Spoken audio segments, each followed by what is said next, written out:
कहते हैं कि उत्तर प्रदेश की सियासत से ही केंद्र की सत्ता तय होती है। अगर ये कहावत इस बार के चुनावों में सही साबित हुई तो यूपीए की एकता के साथ साथ उसका भविष्य भी खतरे में है। कई चरणों में ही सही, एसपी ने यूपी में अपने 64 उम्मीदवारों का ऐलान कर दिया और झिझक के साथ ही सही कांग्रेस ने भी 24 सीटों की सूची निकालकर समाजवादी पार्टी को जवाब दे दिया। और अब तो नौबत यहां तक आ गई है कि दोनों दलों के बीच फ्रेंडली फाइट की उम्मीद भी कहीं खो गई है। यहां तक कि साइकिल की हवा निकालने के लिए हाथ उसकी सिटिंग सीटों पर भी अपनी उम्मीदवारी जता रहा है, तो साइकिल भी हाथ को कुचलने के लिए तैयार है। हमने 17 सीटें उन्हें ऑफर लड़ने के लिए कह दिया है। अब वो 17 सीटें उन्हें कबूल नहीं है। वह 24 सीट से नीचे नहीं उतर रहे हैं और हम 17 सीट से आगे नहीं बढ़ रहे हैं। तो अगर 17 उन्हें कबूल नहीं है तो हम 17 से आगे बढ़ने की स्थिति में नहीं है।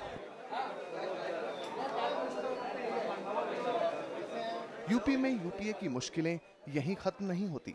फतेहपुर सीकरी से एलजेपी को भी अपनी दावेदारी दिखाने में गुरेज नहीं है।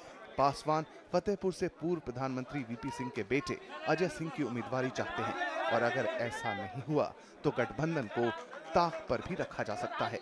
वहाँ यूपीए साथ में मिल करके चुनाव लड़ना चाहिए और यूपीए साथ में मिल करके चुनाव लड़ती है तो बहुत अति उत्तम है। यूपीए नहीं चुनाव मिल करके लड़ती है, कांग्रेस के साथ में समझौता होता है या समाजवादी पार्टी के साथ में समझौता होता है तो भी बहुत अच्छी चीज़ है। यदि नहीं क्या कहते हैं समझौता होगा तो हमारे पास में भी कैंडिडेट की कमी नहीं है, एक से एक हमारे पास में कैंडिडेट हैं, सब जगह हैं। प्रदेश की सियासत प्रदेश ही नहीं देश की राजनीति पर भी हावी है।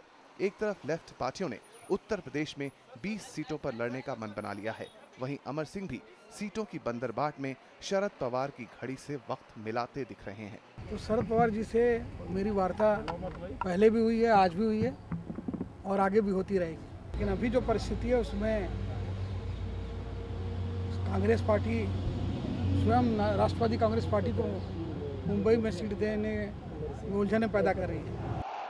हाथ के हाथों से चाहे सब छूट रहा हो, चाहे इसका सबसे बड़ा फायदा यूपी में बीएसपी को मिलता दिखे, लेकिन कांग्रेस के मुंगेरी लाल नेता हैं कि आंखें बंद कर बैठे हैं। It's not over.